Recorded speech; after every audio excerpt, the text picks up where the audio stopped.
Consolo de Deus. Autor, Pastor Márcio Valadão. Uma publicação da Igreja Batista da Lagoinha. Primeira edição, julho de 2014. Consolar uns aos outros. Precisamos ter o entendimento que Deus fala e tudo o que Ele tem para a nossa vida está em Sua palavra, a Bíblia. A palavra nos foi dada com um propósito muito amplo. Ela nos aponta o caminho da salvação. Porém, basicamente, podemos reunir assim.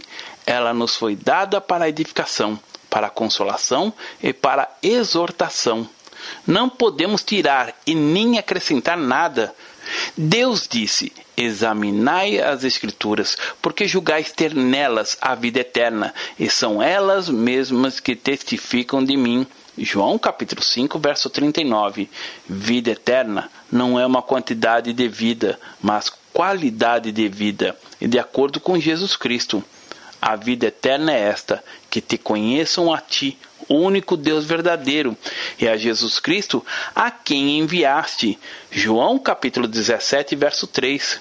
Vamos continuar pela palavra de Deus, deixando o nosso coração experimentar o consolo de Deus, que tem faltado a muitas pessoas. A igreja não é uma organização, ela é um organismo. Não importa a quantidade de membros, a vontade do Senhor é que todos sejam salvos. Somos o sonho de Deus, a expressão do seu corpo na terra. Então, o consolo precisa jorrar em nossa vida. Isaías capítulo 40, verso 1 diz assim: Consolai, consolai o meu povo, diz o vosso Deus. A falta de consolo estraga a vida. Muitas vezes, acaba com um casamento. Abre em muitos corações uma brecha para Satanás. A palavra diz: nem deis lugar ao diabo. Efésios capítulo 4, verso 27. Quando a pessoa não recebe o consolo e por falta do entendimento da palavra abre uma brecha e o inimigo encontra espaço para inculcar na mente dela que faltou o consolo, para que se sinta a pessoa mais infeliz deste mundo. O Senhor ensina dizendo: consolai, consolai. Note que essa repetição há uma ênfase em algo que precisa ser feito e de que não podemos abdicar. De forma alguma, desta ordem, ele diz: consolai, consolai o meu povo, diz o vosso Deus. Já fui a muitos sepultamentos de pessoas conhecidas e desconhecidas, de parentes, amigos, membros da Lagoinha, jovens e velhos, e cada um foi diferente do outro. Em alguns, houve choro no momento do culto, sem desespero, porque havia o Espírito Santo do Senhor, chamado Consolador. Pois bem, em um desses velórios, lembro-me de uma pessoa que agiu sem sabedoria. Havia uma menina que chorava muito, e essa pessoa chegou para a garota e disse: pare de chorar, não chore. A menina então respondeu: quem morreu foi a minha mãe, não foi a sua. Alguns imaginam que o povo de Deus não precisa de consolo, que sentir dor e se entristecer por uma perda é para os fracos, mas isso não é verdade. O mandamento do Senhor é: alegrai-vos com os que se alegram e chorai com os que choram. Romanos capítulo 12, verso 15. A vida não é marcada só por lágrimas, mas quando existem lágrimas, chore junto. Igreja não é apenas para ser frequentada sem se envolver com as pessoas. O crente em Jesus cuida, dá carinho e amor aos irmãos na fé. Há momentos em que iremos nos alegrar, em outros experimentaremos as lágrimas.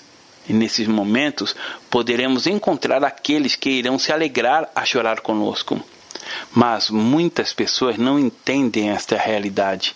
Alegrar-se com os que se alegram e chorar com os que choram. É mais fácil chorar com os que choram do que se alegrar com os que se alegram. Às vezes, é difícil para a pessoa se alegrar com aquele colega de trabalho que foi promovido, enquanto ela não foi. Dentro do coração da pessoa pode ser gerada uma semente de amargura. Por que ele e não eu? A palavra nos vivifica e nos consola na angústia. Salmos 119, verso 50 diz: o que me consola na minha angústia é isto, que a tua palavra me vivifica. Você pode, muitas vezes, não ter ninguém para abraçá-lo na hora da angústia, mas se tiver a Bíblia, a palavra de Deus, será consolado por ela. Acontece que muitas pessoas têm a Bíblia, mas não a leem e culpam outros por falta de consolo. Você pode não ter o abraço de ninguém, mas se tiver a palavra, terá consolo. À medida que você lê a palavra e deixa que ela seja realidade em sua vida, tudo mudará.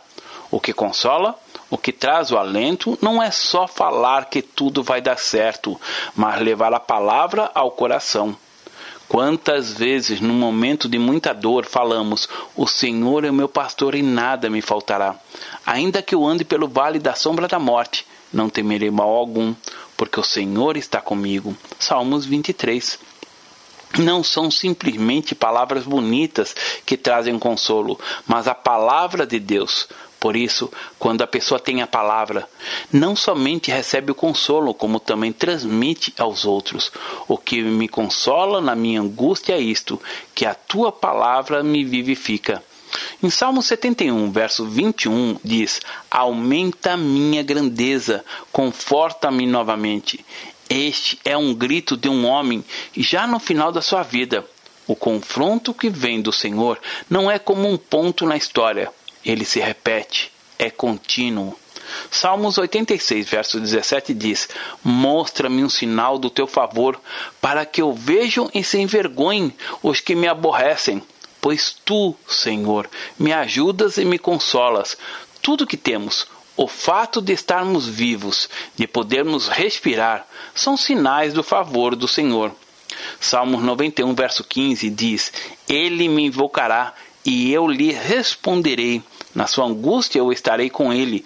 Livrá-lo-ei e eu glorificarei. Jesus disse que no mundo teríamos aflições, mas que venceríamos como ele venceu. O choro pode durar uma noite, mas a alegria vem ao amanhecer. O Senhor estará conosco na angústia para nos livrar e nos glorificar. Ele nos salva com seu consolo. Salmo 116, verso 6 diz assim: o Senhor vela pelos simples, acha-me prostrado e ele me salvou. Isaías capítulo 51, versos 12 e 13 dizem assim: Eu sou aquele que vos consola. Quem? Pois és tu, para que temas o homem, que é mortal, ou o filho do homem, que não passa de erva. Quem és tu, que te esqueces do Senhor, que te criou, que estendeu o céu e fundou a terra, e temes continuamente todo dia o furor do tirano, que se prepara para destruir? Onde está o furor do tirano? Deus não é simplesmente grande, Ele é o maior. O Senhor gravou nosso nome nas palmas de suas mãos. Isaías capítulo 49, versos 13 a 16 diz assim: Cantai, ó céus, alegra-te, ó terra, e vós, montes, rompei em cânticos, porque o Senhor consolou o seu povo, e dos seus aflitos se compadece. Mas Sião diz: o Senhor me desamparou, o Senhor se esqueceu de mim. Acaso pode uma mulher esquecer-se do filho que ainda mama, de sorte que não se compadeça do filho no seu ventre? Mas ainda que esta viesse a se esquecer dele, eu, todavia, não me esquecerei de ti. Eis que nas palmas da minha mão te gravei, os teus muros estão continuamente perante mim. Quando temos o entendimento de que nosso nome está gravado nas palmas das mãos do Senhor e que Ele nunca irá apagá-lo, temos consolo. Tomé olhou para o Senhor e Jesus mostrou-lhes as mãos com as marcas dos cravos, e Tomé disse: Senhor Deus e Deus meu, e se prostrou. Jamais precisaremos pedir: Senhor, lembre-se de mim, pois o meu nome está gravado nas palmas das suas mãos.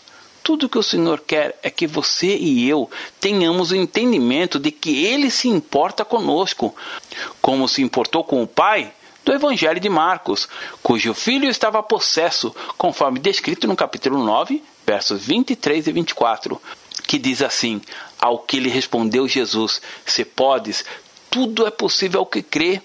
E imediatamente o pai do menino exclamou com lágrimas: eu creio. Ajuda-me na minha falta de fé.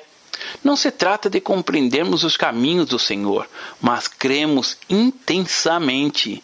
O pai do menino buscava ajuda e Jesus lhe falou sobre fé. O pai pediu que Jesus o ajudasse na sua falta de fé e recebeu a bênção. Quando Jesus foi tentado no deserto, o inimigo atacou exatamente em um ponto, o da identidade dele. Se você é filho de Deus não passa fome.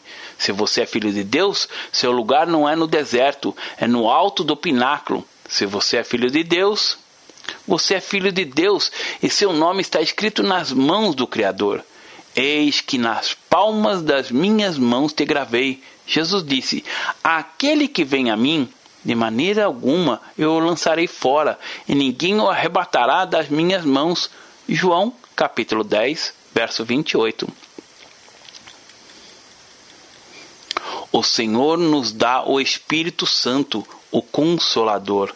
Podemos também dizer que ele nos consola como uma mãe, conforme registrado em Isaías, capítulo 66, verso 13. Como alguém a quem sua mãe consola, assim eu vos consolarei, e em Jerusalém vos serei consolados. Ninguém nos ama mais e nos dá mais carinho do que uma mãe. Sempre que ia à casa da minha mãe, desejava ficar ali, recostado com a cabeça em seu colo. A mãe tem um jeito todo especial de dar carinho, e por isso Deus usa a imagem dela para tentar nos mostrar o quanto ele se importa com seus filhos. Em João capítulo 14, versos 16 a 19, há um momento quando o Senhor traz ao nosso coração toda a revelação do propósito dele. Diz assim: e eu rogarei ao Pai, e ele vos dará outro Consolador, a fim de que esteja para sempre convosco, o Espírito da verdade, que o mundo não pode receber, porque não o vê nem o conhece. Não os conheceis, porque ele habita convosco e estará em vós. Não vos deixarei órfãos, voltarei para vós outros. Ainda por um pouco e o mundo não me verá mais, vós porém me vereis, porque eu vivo, vós também vivereis. Muitas vezes a pessoa tem o Espírito Santo apenas para ter momentos de grande emoção, falar em línguas, etc. Nós amamos o Espírito, mas quando abrimos a cortina para revelar o Espírito do Senhor, ele nos traz o consolo. E por que recebemos o consolo? Porque somos salvos, curados, libertos. Tudo o que Deus nos deu é para passarmos a outras pessoas. É o salvo que fala da salvação para o não salvo. O liberto que leva, em nome do Senhor, outra pessoa a ser liberta.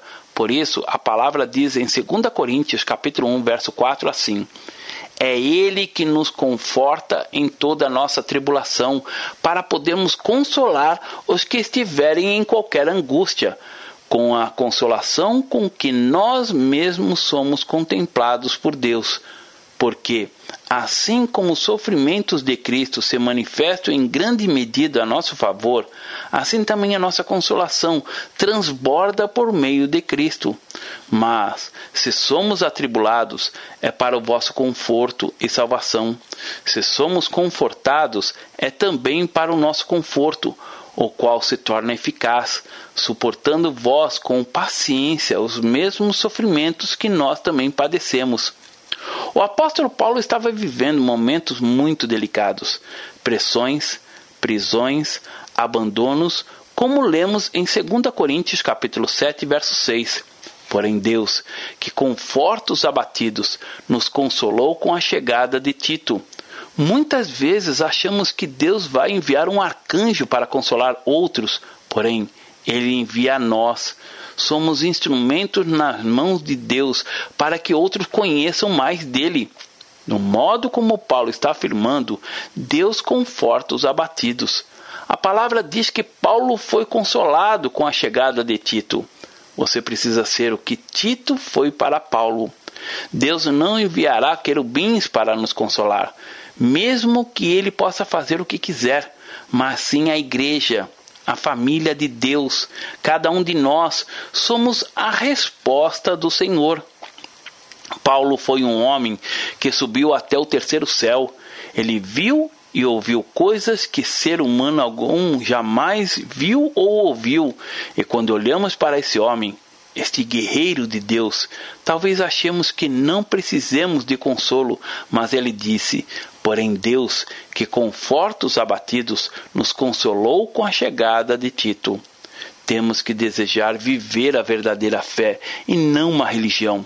O nosso relacionamento com Deus e a nossa vida tem que desembocar sempre em coisas bem práticas. Em 2 Tessalonicenses, capítulo 2, versos 16 e 17, diz assim: ora, nosso Senhor Jesus Cristo mesmo e Deus, o nosso Pai, que nos amou e nos deu eterna consolação e boa esperança, pela graça, console os vossos corações e vos confirme em toda boa obra e boa palavra. Filipenses capítulo 2, versos 1 e 2 diz: se há, pois, alguma exortação em Cristo, alguma consolação de amor, alguma comunhão do Espírito, se há entranhados afetos e misericórdias, completai a minha alegria, de modo que penseis a mesma coisa, tenhais o mesmo amor, sejais unidos de alma, tendo o mesmo sentimento. O Senhor está sempre pronto e tudo o que Ele deseja é trazer o consolo para a nossa vida. É certo que não dormita, nem dorme o guarda de Israel. Salmo 121, verso 4. Nós nunca precisaremos acordar o Senhor. Ele está nos contemplando em todos os momentos. O Consolador, o Espírito Santo. Em João 14, versos 26 e 27, nós lemos assim: mas o Consolador, o Espírito Santo, a quem o Pai enviará em meu nome, esse vos ensinará todas as coisas, e vos fará lembrar de tudo o que vos tenho dito. Deixe-vos a paz, a minha paz vos dou, não vou-la dou como o mundo a dá. Não se turbe o vosso coração, nem se atemorize. Ele nos faz lembrar o que Jesus disse: eis que estou convosco até a consumação dos séculos. Mateus capítulo 28, verso 20. Nos momentos de pressão, de situações que provocam lágrimas e angústias, o Espírito Santo nos faz lembrar as promessas de consolo. Não temos saudade do que nunca experimentamos, mas das coisas que conhecemos. Às vezes, lemos um texto que naquele instante pode não ter significado algum, mas assim mesmo fica registrado em nossa mente. E num momento de necessidade, o Espírito Santo nos faz lembrar dele, trazendo consolo para o nosso coração. Esta é a obra do Espírito Santo, que diz assim: e vos fará lembrar tudo o que vos tenho dito.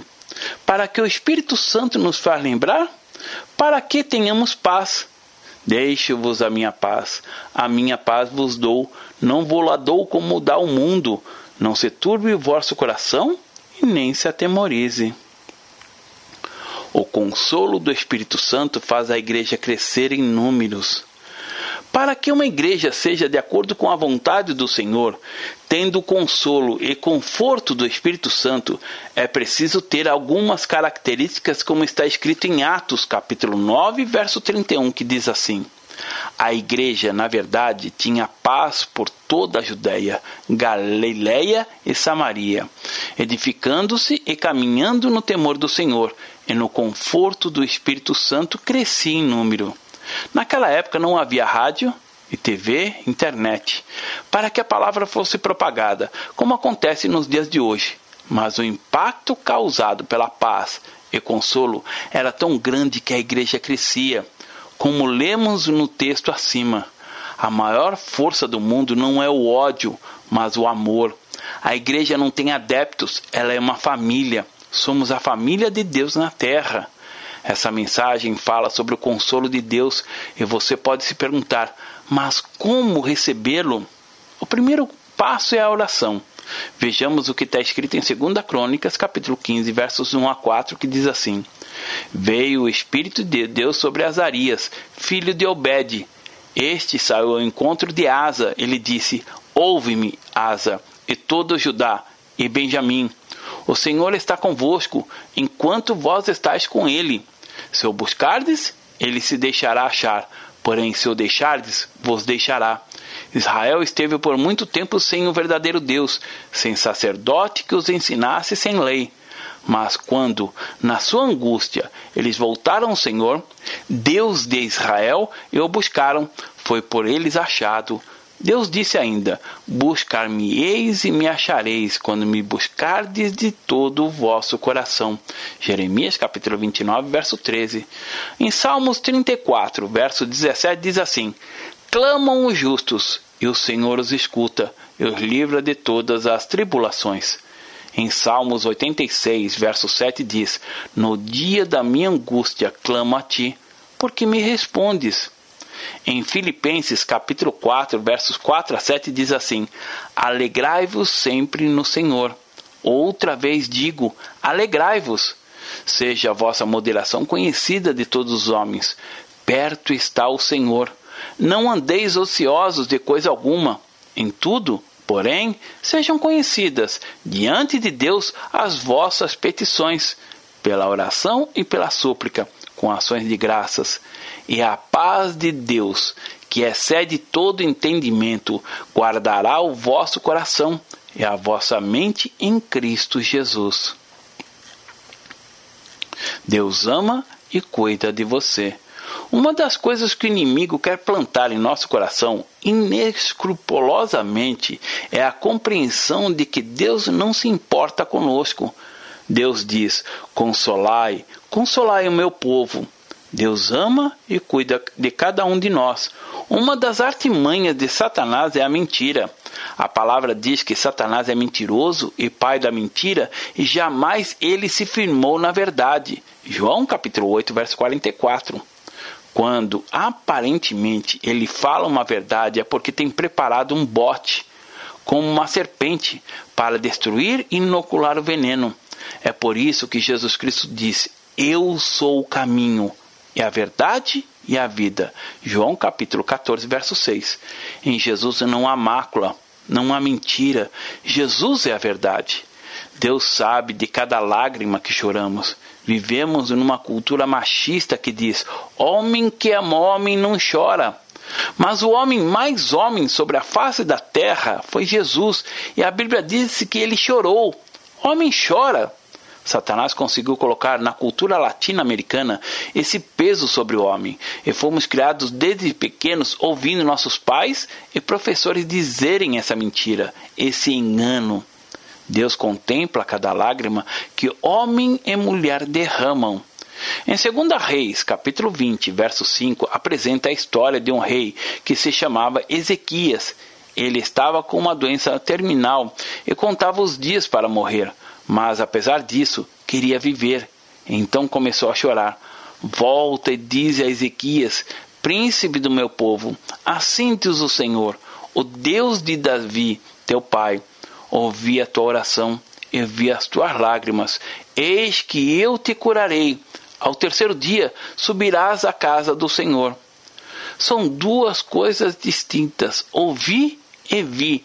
Ele diz: ouvi a tua oração e vi as tuas lágrimas.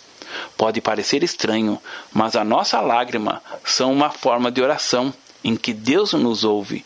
A oração de Ezequias foi respondida: ouvi a tua oração e vi as tuas lágrimas. Eis que eu te curarei. E a sua oração também pode ser ouvida por ele. Normalmente, assim como a água evapora, as nossas lágrimas também. Mas a palavra diz que o Senhor as guarda. Veja em Salmos 56, verso 8, que diz: contastes os meus passos quando sofri perseguições, recolhestes as minhas lágrimas no teu odre. Não estão elas inscritas no teu livro? Sofremos perseguições de todas as formas, sejam de Satanás e seus demônios, sejam de pessoas usadas por Satanás, porque todos quantos querem viver piedosamente em Cristo Jesus são perseguidos. 2 Timóteo capítulo 3, verso 12. Por que o cristão é perseguido? O mundo tem um padrão. Quando a pessoa desce do padrão, é punida, mas quando ele sobe o padrão, é perseguida. É como a história daquele taxista que correu atrás do passageiro para lhe devolver uma pasta cheia de dinheiro que havia esquecido no táxi, e seus colegas o criticaram dizendo: que bobo você é, poderia ter ficado com o dinheiro. E começaram a persegui-lo porque ele ficou acima do padrão. Contaste os meus passos quando sofri perseguições. Não pense que as pessoas irão aplaudi-lo quando você assumir a fé em Jesus Cristo. Ao contrário, elas farão tudo para tirá-lo do caminho e irão persegui-lo de uma forma violenta. Muitos crentes em Jesus estão sendo assassinados por causa da fé. Podemos ver pelos meios de comunicação cristãos sendo sacrificados e degolados por causa da sua fé em Jesus. Vivemos em um país com muita liberdade, mas cristãos em outros países estão sendo presos, torturados e até mortos por causa de Cristo. Na Sibéria, alguns irmãos viveram em masmorras geladas e morreram ali porque amavam a Jesus. Contastes os meus passos quando sofri perseguições. Recolheste as minhas lágrimas no teu odre. O que é um odre? É um tipo de sacola feita de couro, usada para levar água durante uma longa caminhada. Todas as nossas lágrimas são recolhidas no odre de Deus. Não sabemos como Ele faz isso, mas Deus é Deus.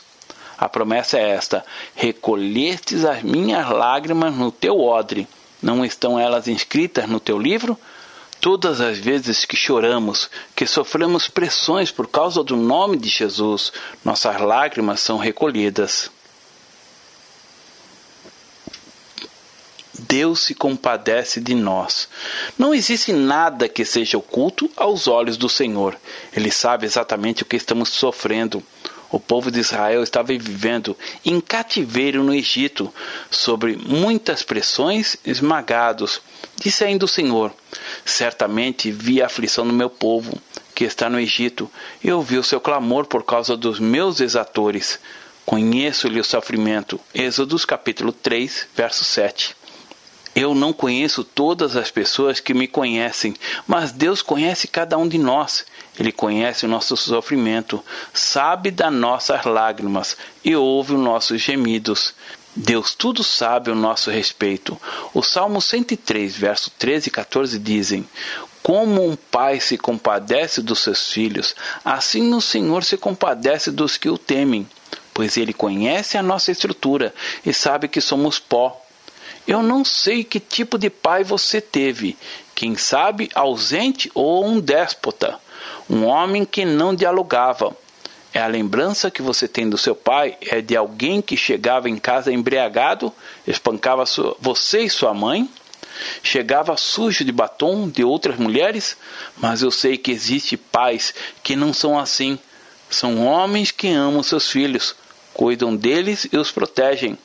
A Bíblia revela Deus como Pai, e foi por isso que Jesus nos ensinou a orar dizendo: Pai nosso que estás no céu. Alguns oram e tratam Deus como um pai distante, devido ao relacionamento com o pai biológico. Ainda não entenderam que Deus é um pai muito próximo. Deus é um pai presente, carinhoso, e é por isso que Jesus dizia: Abba, Pai.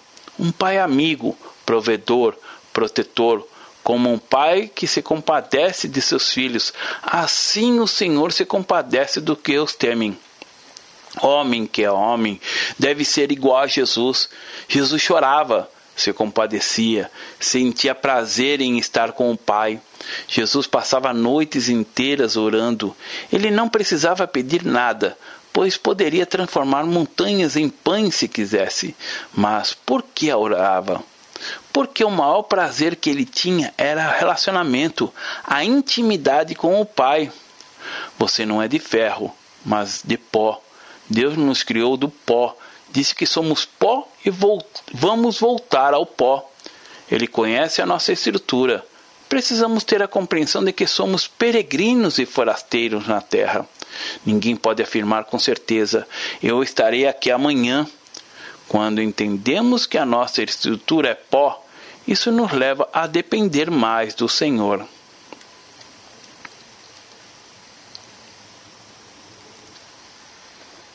Jesus levou as nossas dores e nos remiu. Em Isaías capítulo 53, verso 4, vemos o quadro de Jesus ali na cruz, que foi escrito 700 anos antes do Calvário. Certamente, ele tomou sobre si as nossas enfermidades e as nossas dores levou sobre si, e nós o reputávamos por aflito, ferido de Deus e oprimido.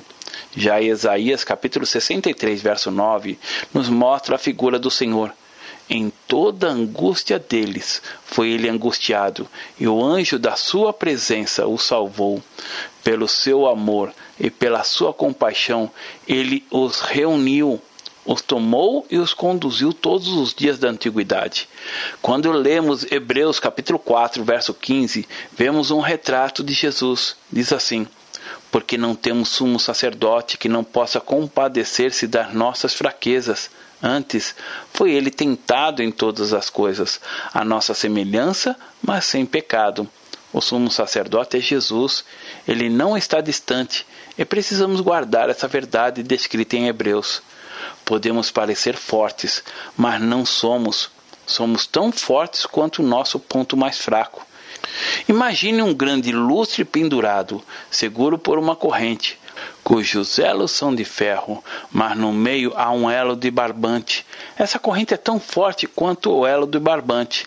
Assim também na nossa vida, podemos ser muito fortes, nossas palavras serem verdade, nossos olhos serem puros, mas Deus conhece aquele ponto frágil, e Satanás também o conhece, e faz dele um alvo.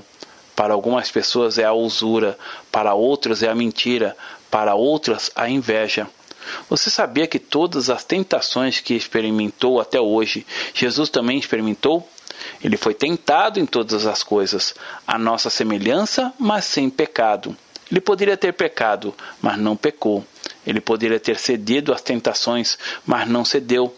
É por isso que lemos a Bíblia, porque o que nos leva a vencer as tentações é podermos dizer: está escrito, está escrito, está escrito. Ao ler a palavra, podemos ver que não somos uma máquina de pecado. Podemos passar um dia inteiro sem pecar, 2 dias sem pecar, uma semana, um mês sem pecar, porque é uma escolha. Ninguém é obrigado a pecar. Você pode impedir que uma pomba pouse em sua cabeça? Não, mas deixar que a pomba faça um ninho em sua cabeça é diferente. Você pode ter uma vida bonita, uma vida santa. Pode chegar ao final do dia e dizer muito obrigado, e sem precisar pedir perdão pelo pecado algum. Você tem um sumo sacerdote, Jesus, que foi tentado em todas as coisas, como nós, mas não cometeu pecado algum. Jesus nos disciplina e nos consola. Jesus, na sua expressão de amor, nos disciplina, ama e consola. É verdade que não gostamos de disciplina, porque queremos ter uma vida solta, mas a disciplina vem para nós como proteção. A correção acontece para que a pessoa possa cair em si e acertar o que estiver errado. Quando há arrependimento, a pessoa fica livre, restaurada para viver em plenitude. Em Salmos 71, versos 20 e 21, dizem assim: Tu que me tens feito ver muitas angústias e males, me restaurarás ainda a vida, e de novo me retirarás do abismo da terra. Aumenta minha grandeza, conforta-me novamente. A disciplina dura apenas um momento, mas o favor do Senhor a vida inteira. Ela também é sempre um meio de proteção, um meio de restauração, porque não passa de um momento a sua ira. O seu favor dura a vida inteira. Salmos capítulo 30, verso 5. Em Salmos capítulo 103, verso 9, diz assim: Não repreendes perpetuamente, nem conserva para sempre a sua ira. Ninguém nos ama mais do que o Senhor. Muitas vezes não conseguimos ver isso, porque nossos olhos estão nas circunstâncias, determinadas portas que se fecham, a disciplina. Mas a nossa vida é marcada pelos recomeços, e a cada recomeço temos algo glorioso. Deus poderia ter feito um dia durar 1 ano, mas permitiu que o planeta estivesse no lugar onde está, exatamente para que o dia durasse apenas 24 horas, para que sempre tivéssemos um novo dia, um amanhecer. Vejamos o que está escrito em Isaías capítulo 12, verso 1, que diz assim: Orarás naquele dia, graças te dou, ó Senhor, porque, ainda que te iraste contra mim, a tua ira se retirou, e tu me consolas. As mãos amorosas do Senhor nos sustêm. Lamentações capítulo 3, versos 31 a 33 diz assim: O Senhor não rejeitará para sempre, pois, ainda que entristeça alguém, usará de compaixão, segundo a grandeza das suas misericórdias, porque não aflige, nem entristece de bom grado os filhos dos homens. Ele nos disciplina, nos ama e nos consola. Você pode viver sempre de pé, pois quem o sustenta é o Senhor, nas mãos amorosas de Deus. Você pode olhar para mim e pensar que, porque sou pastor, sou diferente, mas sou igual a você. Do mesmo material que Deus me fez, fez você. A Bíblia que tenho é a mesma Bíblia que você tem. O mesmo Espírito Santo que mora em mim, mora em você. Agora, você precisa fazer uma escolha, como eu fiz, de viver segundo a vontade do Senhor. É fácil? Não. Porém, não é impossível. Vejamos o que está escrito em Deuteronômio, capítulo 33, verso 27, que diz assim: O Deus eterno é a tua habitação, e, por baixo de ti, estende os braços eternos. Ele expulsou o inimigo de diante de ti e disse: destrói-o. O Deus eterno é a nossa habitação. Às vezes me dá angústia quando vejo algum irmão que, ao orarem, dizem: Senhor, agora nós entramos em tua presença. Entrar e sair da presença do Senhor? Nós moramos nele. Ele é a nossa habitação. Não é entrar e sair da presença do Senhor, mas viver na presença dele. Não é você que tem que fugir do diabo, mas é ele que tem que fugir da sua vida. Jesus já lidou com o diabo. Ele é o leão que ruge. É velho, desdentado, já derrotado por Jesus. Nosso inimigo nunca o que tem carne e osso. A pessoa que está perseguindo pode estar sendo usada por Satanás, mas ela não é sua inimiga. É necessário entender também que o santo não é aquele que nunca se suja. O santo é aquele que sempre se lava. Salmo 145, verso 14 diz assim: O Senhor sustém os que vacilam e apruma todos os prostrados. Certa vez alguém me fez uma pergunta um tanto estranha: Pastor, o Senhor nunca desliga? Eu entendi o que ele queria dizer e respondi: não. E você também precisa ficar ligado no Senhor, vivendo a palavra. A palavra diz: O Senhor sustém os que vacilam. Há pessoas que são colocadas de pé, mas daí a 2 dias estão caídas de novo. São colocadas de pé novamente e conseguem ficar uma semana, mas caem novamente. Elas precisam ter o entendimento que não precisam ficar prostradas, pois o Senhor sustém os que vacilam e apruma todos os prostrados. Nossa vida é marcada pelos recomeços. Em Salmos 37, verso 17, diz assim: Pois os braços dos ímpios serão quebrados, mas os justos, o Senhor os sustém.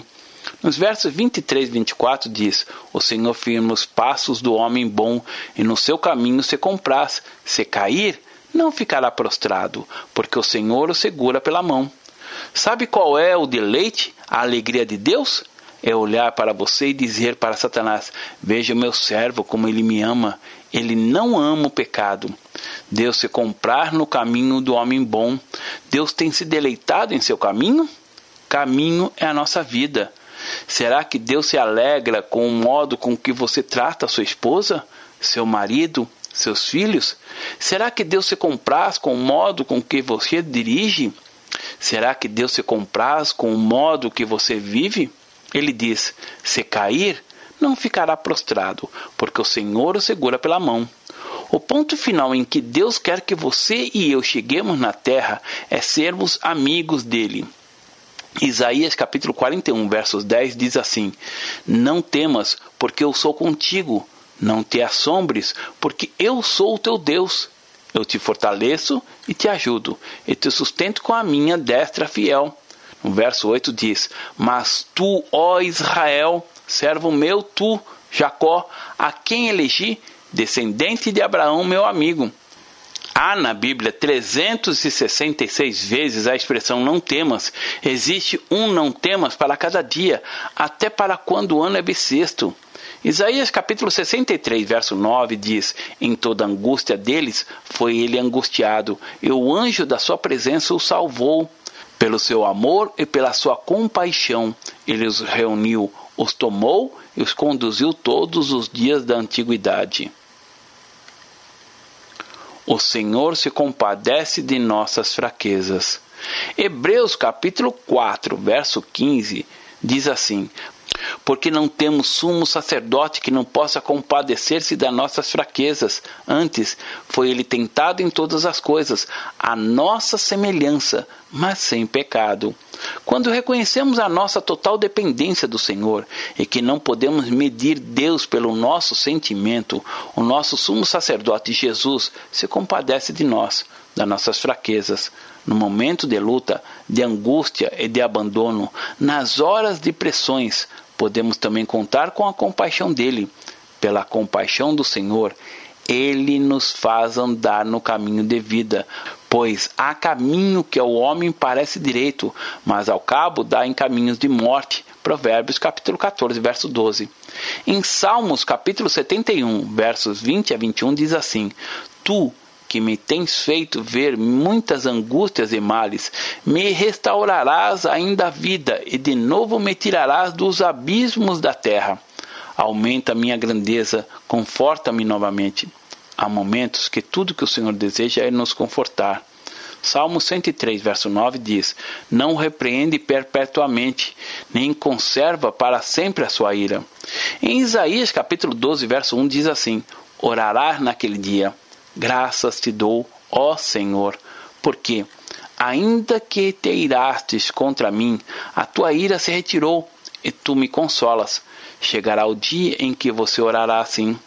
Lamentações é um livro só de lágrimas. Aparentemente só ouvimos gemidos em Lamentações, mas parece que por detrás de cada gemido, de cada lágrima, há o consolo e conforto do Senhor. E diz aqui no capítulo 3, versos 31 a 33 assim: O Senhor não rejeitará para sempre, pois ainda que entristeça alguém, usará de compaixão, segundo a grandeza das suas misericórdias, porque não aflige, nem entristece de bom grado os filhos dos homens. Também diz: o filho sábio alegra seu pai, mas o filho insensato é a tristeza da sua mãe, que está em Provérbios capítulo 10, verso 1.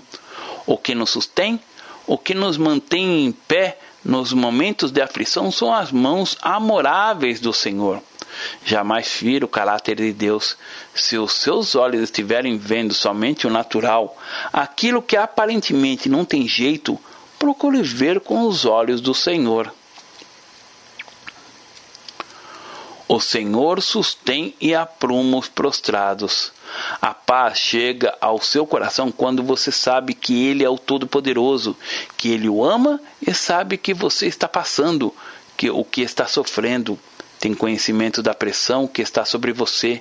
Ele diz em Êxodo, capítulo 3, verso 7, e diz assim: Disse ainda o Senhor, certamente vi a aflição do meu povo, que está no Egito, e ouvi o seu clamor por causa dos seus exatores. Conheço-lhe o sofrimento. A palavra diz que o amor do Senhor nos constrange. Você pode dizer: mas eu não mereço. Isso é graça, é tudo que você precisa, mas não merece. É tudo o que você necessita, mas não é digno de ter. Graça é o favor imerecido. Nós temos liberdade de falar, de proclamar o nome de Jesus. Podemos proclamar o nome de Jesus por meio de um canal de televisão, rádio. Temos a liberdade de pregar nas ruas, mas muitos de nossos irmãos hoje, em muitos países, não desfrutam dessa liberdade. Há jovens perdendo a vida por causa do amor do Senhor. Quantos estão no fundo de uma prisão pelo fato de terem a Bíblia? Irmãos nossos, que vivem em países onde não há liberdade de estarem num santuário como nós, precisam de consolo. Muitos irmãos vivem nesses países onde não há liberdade, passando por situações terríveis, e o que os mantém vivos é a compreensão da presença do Senhor, do que a palavra diz. Porque se vivermos, para o Senhor vivemos. Se morremos, para o Senhor morremos. Quer, pois, vivamos ou morramos, somos do Senhor. Romanos capítulo 14, verso 8. Normalmente, nós valorizamos as coisas só depois que a perdemos. Valorizamos a saúde depois que adoecemos. A família, a liberdade E perdemos a Bíblia é a liberdade que temos de proclamar o Evangelho, se algum dia chegarmos a perdê-los. Temos toda a liberdade. O que possamos fazer é usá-la para levar o consolo aos outros irmãos. Estamos num tempo em que as pessoas não sabem o que é ser igreja. Elas estão sendo levadas a valorizarem as coisas. O que Deus deseja é que tenhamos o coração inteiramente apaixonado por Ele, que estejamos prontos a vivermos intensamente para e por Ele. Em Isaías capítulo 40, verso 1, há uma ordem do Senhor para nós. Não é simplesmente uma sugestão, mas um mandamento não apenas para mim como pastor, como também para cada membro da igreja e para você. Diz assim: consolai o meu povo, diz o vosso Deus. Deus nos deu a sua palavra que nos edifica, exorta e consola. E nesses dias precisamos muito do consolo. Tantas pessoas estão machucadas, tristes, feridas e decepcionadas. Pessoas que estão com sede, mas não conseguem traduzir em palavras o que precisam. Mas a maior necessidade é o consolo, um simples gesto, um abraço, do calor que só o Senhor pode dar por meio da palavra e da nossa vida. Caminhe pelas promessas do Senhor. Você pode questionar: está demorando demais, mas os pensamentos do Senhor não são os nossos pensamentos. Ele tem um tempo determinado para cada propósito. E termos este entendimento é trazer conforto para o nosso coração. Essa convicção precisa existir em nosso coração. Quando Jesus curou os 10 leprosos, ele lhe disse: ide e mostrai-vos aos sacerdotes. Lucas capítulo 17, verso 11 a 19.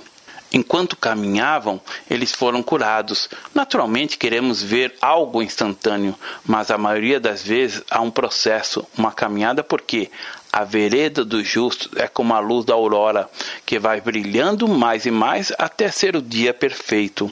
Provérbios capítulo 4, verso 18. Às vezes achamos que as dores são somente físicas, e há pessoas que passam por dores as mais atrozes, mas a dor mais profunda é a que está dentro e não desaparece com tanta facilidade. E é diante dessa dor que precisamos contemplar o Senhor. E quando contemplamos a cruz, vemos a realidade da expressão maior da misericórdia e do amor do Senhor. Isaías profetizou 700 anos antes sobre tudo o que Jesus sofreria por amor de nós, para a nossa redenção diante do Pai. Veja Isaías, capítulo 53, verso 4, a realidade da morte do Senhor na cruz. Ele levou sobre si toda a dor. Certamente, Ele tomou sobre si as nossas enfermidades, e as nossas dores levou sobre si, e nós o reputávamos por aflito, ferido de Deus e oprimido. Em Isaías capítulo 63, verso 9 diz: em toda a angústia deles foi ele angustiado, e o anjo da sua presença o salvou, pelo seu amor e pela sua compaixão. Ele os remiu, os tornou e os conduziu todos os dias da antiguidade. Se você se sente em meio à escuridão e as coisas estão difíceis, o Senhor trará luz para você. As coisas podem estar complicadas, mas veja Isaías capítulo 50, verso 10, que diz: quem há entre vós que tema o Senhor e que ouça a voz do seu servo? Aquele que andou em trevas, sem nenhuma luz, confie em nome do Senhor e se firme sobre seu Deus. Quando caminhamos dessa maneira, a nossa vida ganha um sentido todo especial, se torna leve. Vivemos alegremente. Sabemos que somos apenas peregrinos e forasteiros nesta terra. Nossa morada permanente não é aqui, e temos apenas um dia para ser vivido. Isaías capítulo 42, verso 16 diz assim: guiarei os cegos por caminho que não conhecem, fá-los-ei andar por veredas desconhecidas, tornarei as trevas em luz perante eles, e os caminhos escabrosos planos. Estas coisas lhe farei e jamais os desampararei. Precisamos ver as coisas do modo como Deus vê. Somos abençoados e felizes. Veja o que Jesus disse em Mateus capítulo 5, verso 10, 11 e 12, que diz assim: bem-aventurados perseguidos por causa da justiça, porque deles é o reino dos céus. Bem-aventurados sois quando, por minha causa, vos injuriarem e vos perseguirem, e mentindo, disserem todo mal contra vós, regozijai-vos e exultai, porque é grande o vosso galardão nos céus, pois assim perseguiram os profetas que viveram antes de vós. João capítulo 16, verso 33 diz assim: estas coisas vos tenho dito para que tenhais paz em mim. No mundo passais por aflições, mas tende bom ânimo, eu venci o mundo. Note que não está escrito, no mundo permanecerá. Você e eu vamos passar por momentos difíceis, mas sairemos deles. 2 Coríntios capítulo 7, verso 4, é um retrato do início da igreja e diz assim: muito grande é a minha franqueza para convosco, e muito me glorio por vossa causa, sinto-me grandemente confortado e transbordante de júbilo em toda a nossa tribulação. Consolo que vem do Senhor. É fácil trazer exortação, edificação, mas o consolo muitas vezes é negligenciado, porque envolve não simplesmente palavras, mas empatia, abraçar, beijar. É necessário estar de certa forma junto, e o individualismo tem tomado conta das pessoas. Igreja não é o que as pessoas imaginam. Ela não é uma organização, é um organismo. É o corpo de Cristo na terra. A igreja é a resposta de Deus para todas as necessidades da humanidade. Deus não tem um plano B. Deus não tem outro corpo na terra a não ser a igreja. No momento em que você nasceu de novo, passou a fazer parte da igreja do Senhor, do corpo de Cristo. Por isso, temos que ser sensíveis à dor do outro, da mesma forma que somos a nossa própria dor. A lágrima do irmão se mescla à nossa. Existem coisas que Deus esquece. A Bíblia diz que Deus se esquece dos nossos pecados. Se você perguntar ao Senhor se Ele se lembra de um pecado que você cometeu, logo após a sua conversão, Ele responderá: qual? Deus escolheu não se lembrar mais dos nossos pecados, mas Ele não se esquece do que está escrito aqui, que diz: recolheste as minhas lágrimas no teu odre. Não estão elas inscritas no teu livro? Não são lágrimas dos outros, mas as suas próprias lágrimas. Do modo como Ele escreveu nossos nomes no livro da vida, nossas lágrimas também estão escritas e nunca mais serão apagadas. Quando você estiver diante de uma montanha enorme e sem fé para escalá-la, exclame com lágrimas: Senhor, ajuda-me na minha falta de fé.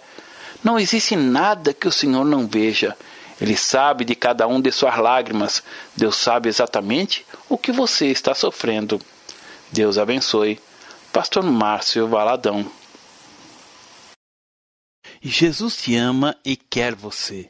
Primeiro passo: Deus o ama e tem um plano maravilhoso para a sua vida, porque Deus amou o mundo de tal maneira que deu seu Filho unigênito para todo aquele que nele crê não pereça, mas tenha vida eterna. João capítulo 3, verso 16. Segundo passo: o homem é pecador e está separado de Deus, pois todos pecaram e carecem da glória de Deus. Romanos capítulo 3, verso 23, parte B.